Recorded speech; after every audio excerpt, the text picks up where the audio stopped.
el propio Jorge Gaviño confió en que no hay un fondo partidista en el conflicto sindical que afectó la línea 7 el pasado viernes. Anunció también que se acordó ya una reunión con la dirigencia sindical para así resolver los asuntos laborales, entre ellos un aumento salarial solicitado por los trabajadores. Aseguró que las negociaciones no podrían ser superiores al 3% de aumento, ya que ese fue el incremento que se les otorgó al resto de los trabajadores del gobierno local. Escuchemos.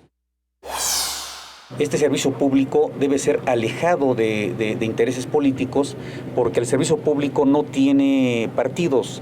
Partido es parte y el servicio público es universal. Entonces tenemos que servir a todos por igual. Sería muy grave que esto se contaminara políticamente.